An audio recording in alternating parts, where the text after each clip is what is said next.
નમસ્કાર મિત્રો, સ્વાગત છે તમારું માર્કેટ બુલેટિનમાં. આવી ગયો છે એક વધુ મજબૂત કંપનીનો વધુ મજબૂત આઈપીઓ, એટલે કે 7 તારીખથી શરૂ થાય છે ટેકનોક્રાફ્ટ વેન્ચર્સ લિમિટેડનો આઈપીઓ વિશે આપણે જ્યારે આરએચપી આવ્યું ત્યારે પણ તમને માહિતી આપી હતી, અને ડેટ અને લોટ સાઇઝ અને પ્રાઇસ જાહેર થઈ ત્યારે પણ આપણે યુટ્યુબ અને ઇન્સ્ટાગ્રામ બંને જગ્યાએ અપડેટ આપ્યો હતો. આજના વિડીયો આપણે વાત કરવી છે કંપની વિશે, આઈપીઓ વિશે, અને આઈપીઓમાં શું કરવું તેના વિશે સરસ મંતવ્ય આપશો, એ પણ આપણી ગુજરાતી ભાષામાં. તો ચાલો વધુ વાત ન કરતા શરૂઆત કરીએ. તો સૌપ્રથમ તમે ચેનલને સબસ્ક્રાઇબ ન કરીએ તો ખાસ સબસ્ક્રાઇબ કરી લેજો અને બેલ આઇકોન પ્રેસ કરી દેજો. વાત કરીએ કંપનીની, તો ટેકનોક્રાફ્ટ વેન્ચર્સ લિમિટેડે જાહેર ઇન્ફ્રાસ્ટ્રક્ચર એટલે કે માળખાકીય સુવિધાઓના વિકાસ ક્ષેત્રે કામ કરતી જાણીતી મલ્ટીડિસિપ્લિનરી કંપની છે, જે મુખ્યત્વે ઇપીસી એટલે કે એન્જિનિયરિંગ, પ્રોક્યુરમેન્ટ અને કન્સ્ટ્રક્શન કોન્ટ્રાક્ટ હાથ ધરે છે. કંપની વોટર અને વેસ્ટ વોટર ઇન્ફ્રા ક્ષેત્રે મોટી કામગીરી સંભાળે છે, જેમાં વોટર સપ્લાય સ્કીમ પ્રોજેક્ટ્સ, ગટર નેટવર્ક, સુવેજ અને વેસ્ટ વોટર ટ્રીટમેન્ટ પ્લાન્ટ્સ, જળાશયો અને વિના ખોદકામે અંડરગ્રાઉન્ડ પાઇપલાઇન પાથરવાના માઇક્રો ટર્લિંગ જેવા જટિલ કામોનો સમાવેશ થાય છે. આ ઉપરાંત કંપની રસ્તા અને હાઈવે નિર્માણ, ઇલેક્ટ્રિકલ ટ્રાન્સમિશન તથા અર્બન ઇન્ફ્રા હેઠળ સેક્ટર લેવલના રહેણાંક બિલ્ડિંગ પ્રોજેક્ટ્સનું પ્લાનિંગ અને નિર્માણ પણ કરે છે. કંપનીનું બિઝનેસ મોડેલ મુખ્યત્વે ટેન્ડર આધારિત છે, જેના હેઠળ ઉત્તર પ્રદેશ, ઉત્તરાખંડ, રાજસ્થાન અને દિલ્હી જેવા રાજ્યોમાં રાજ્ય સરકારો અને સરકારી એજન્સીઓ અને શહેરી સ્થાનિક સંસ્થાઓ માટે કેન્દ્ર તથા રાજ્ય સરકારની વિવિધ યોજનાઓ હેઠળ પ્રોજેક્ટ પૂર્ણ કરવામાં આવે છે. તાજેતરમાં જ કંપનીએ મધ્યપ્રદેશ, બિહાર અને ઓડિશામાં પણ પોતાનો કારોબાર વિસ્તાર્યો છે.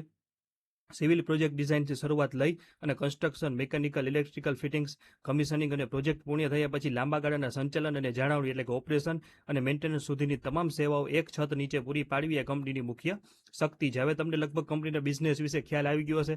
હવે વાત કરીએ આપણે કંપનીના આઈપીઓના ટાઈમ ટેબલની, તો 7 તારીખે આઈપીઓ શરૂ થશે, 11 તારીખે પૂરો થશે. 212 રૂપિયાનો ભાવ છે, 70 સેન્ટની લોટ સાઇઝ છે અને 251.88 કરોડનો આઈપીઓ છે, જેમાંથી 201.51 કરોડ ફ્રેશ ઇસ્યુ છે અને 50 કરોડનો ઓએફએસ છે. વાત કરીએ અરજીની, તો 980 શેરની અરજી કરો તો તમારી સ્મોલ એચએનઆઈ કોટામાં અરજી કરવા માટે 980 શેરની અરજી કરવાની રકમ થાય 2,07,760. બિગ એચએનઆઈ કોટામાં અરજી કરવા માટે 4,760 શેરની અરજી કરવી પડે, રકમ થાય 10,09,120 રૂપિયા. અરજીની સંખ્યાઓની વાત કરીએ તો રિટેલર માટે 59,405 અરજીઓ, સ્મોલ એચએનઆઈ કોટા માટે 606 અરજીઓ અને બિગ એચએનઆઈ કોટા માટે 1212 અરજીઓ નામત રાખવામાં આવેલી છે. હવે વાત કરી લઈ કંપનીના પરિણામોની, તો 31 માર્ચ 2024 કંપનીની આવક હતી 227 કરોડ, જે વધીને 2025માં થઈ ગઈ 281 કરોડ, અને નફો પણ 19 કરોડથી વધીને થઈ ગયો સીધો 28 કરોડ. આવક અને નફો વધવાનું મુખ્ય કારણ છે કે અર્બન ઇન્ફ્રાના 24.84 કરોડ અને ઇલેક્ટ્રિકલ ટ્રાન્સમિશન જેવા નવા વર્ક સેગમેન્ટની શરૂઆત તથા વોટર અને વેસ્ટ વોટર પ્રોજેક્ટની કમાણીમાં થયેલો 18.71 કરોડનો વધારો. આમ ખર્ચ વધવા છતાં આવકમાં મજબૂત વૃદ્ધિ થતા કંપનીનો ચોખ્ખો નફો પણ તમે જોઈ શકો છો કે 19 કરોડથી 39% વધી અને સીધી 28 કરોડ થઈ ગયો, એટલે કંપનીએ સારી એવી ગ્રોથ દર્શાવી.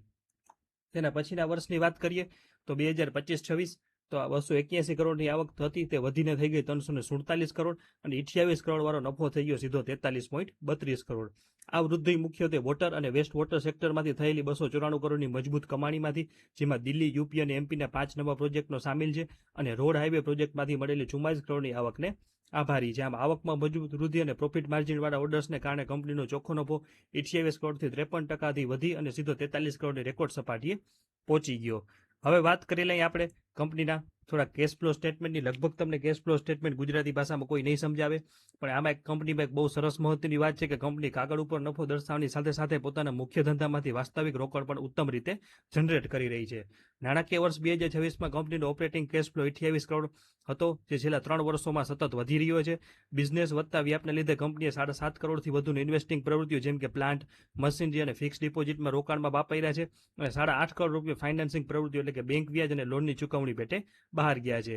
સરકારી અને એપીસી પ્રોજેક્ટ્સમાં વર્ષના છેલ્લા 6 મહિનામાં 80%થી વધુ બિલિંગ થતું હોવાના કારણે વર્ષના અંતે 117 કરોડ રૂપિયા ટ્રેડ રિસીવેબલ એટલે વર્કિંગ કેપિટલમાં રોકાયેલા છે, જે આ સેક્ટર માટે એક સામાન્ય વાત કહી શકાય. પરંતુ ધંધાના મુખ્ય કામકાજમાંથી 28 કરોડની મજબૂત રોકડ આવક થવી એ દર્શાવે છે કે કંપની ફાઇનાન્શિયલ અને હેલ્થ અને લિક્વિડિટી એકદમ ખૂબ જ તંદુરસ્ત અને સારી છે. હવે વાત કરી લઈએ આપણે આઈપીઓના પૈસાના ઉપયોગની. આપણે જે આગળ વાત કરી કે 202 કરોડનો ફ્રેશ ઇસ્યુ છે, તો તેમાંથી 150 કરોડ રૂપિયા વર્કિંગ કેપિટલ માટે વપરાશે. તો શા માટે વપરાશે તેની તમને માહિતી આપીએ. તો કંપની પાસે હાલમાં 1320 કરોડથી વધુના સરકારી ઇન્ફ્રાના ઓર્ડર પડ્યા છે, અને એક નવો 196 કરોડનો ઓર્ડર પણ સામેલ છે. બીજું છે કે મોટા પ્રોજેક્ટ માટે બેંક ગેરંટી અને મટીરિયલ ખરીદીમાં આનાથી ફાયદો થશે. અને ત્રીજું છે કે સરકારી પ્રોજેક્ટમાં બિલ પાસ થવામાં અને પૈસા આવવામાં થોડો સમય લાગતો હોવાથી કામ અટકે નહીં, તે માટે આ ભંડોળ જરૂરી છે. તો નાણાકીય વર્ષ 2027માં કંપનીની કુલ 290 કરોડની વર્કિંગ કેપિટલની જરૂર છે, જેમાંથી 150 કરોડ રૂપિયા આઈપીઓ નાણાંમાંથી પૂરા કરાશે અને બાકીના પૈસા બેંક લોન તથા કંપની નફામાંથી વાપરશે. ટૂંકમાં કહીએ તો આઈપીઓના પૈસા કંપનીને નવા મળ્યા કરોડો રૂપિયાના ઓર્ડર્સને ઝડપથી પૂરા કરવામાં અને ધંધાના વિકાસ કરવા માટે ખૂબ મહત્વના સાબિત થઈ શકે છે. હવે વાત કરીએ કંપનીની 5 સારી અને 5 નબળી બાબતોની. શરૂઆત કરશું સારી બાબતથી. તો કંપની પાસે મજબૂત ઓર્ડર બુક છે અને બીજું છે કે વિવિધ ક્ષેત્રોમાં એપીસી ક્ષમતા છે. ત્રીજું છે કે કંપનીના પ્રોમોટર્સ અનુભવી છે અને નેતૃત્વ પણ સારું છે.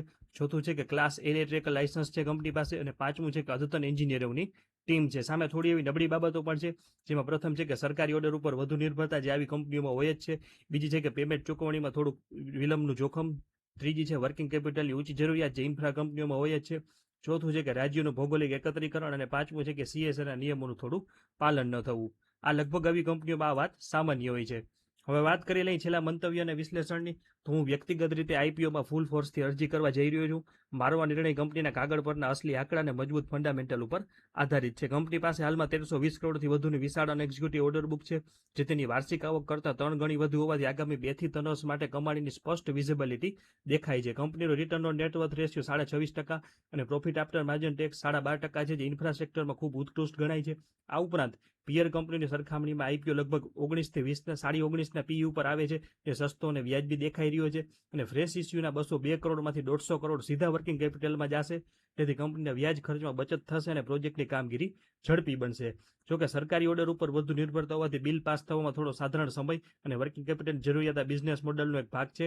આ પ્રકારના સામાન્ય જોખમો ઇન્ફ્રાસ્ટ્રક્ચરની દરેક કંપનીમાં હોય છે, પરંતુ કંપનીની મજબૂત ઓર્ડર બુક અને ઊંચી નફાકારકતા સામે તે નિયંત્રિત છે. જે રોકાણકારો ફંડામેન્ટલ્સ જોઈને નિર્ણય લે છે, તેમના માટે આઈપીઓ લિસ્ટિંગ મેળવવાનો અને રોકાણ માટેનો ખૂબ મજબૂત વિકલ્પ સાબિત થઈ શકે છે. તો આ વાત કરી આપણે ટેકનોક્રાફ્ટ વેન્ચર્સ લિમિટેડના આઈપીઓ વિશે. કંપની સારી છે, આઈપીઓ સારો છે. હું અંગત રીતે અરજી કરવાનો છું. તમે શું કરવાના છો તે કોમેન્ટ સેક્શનમાં જરૂર જણાવજો. અને આઈપીઓ વિશે છતાં પણ કોઈ પ્રશ્ન કે મંતવ્ય હોય તો કોમેન્ટ સેક્શનમાં જરૂર જણાવજો. આવા તમામ મહત્વના અપડેટ માટે જોડાયેલા રહેજો. આભાર.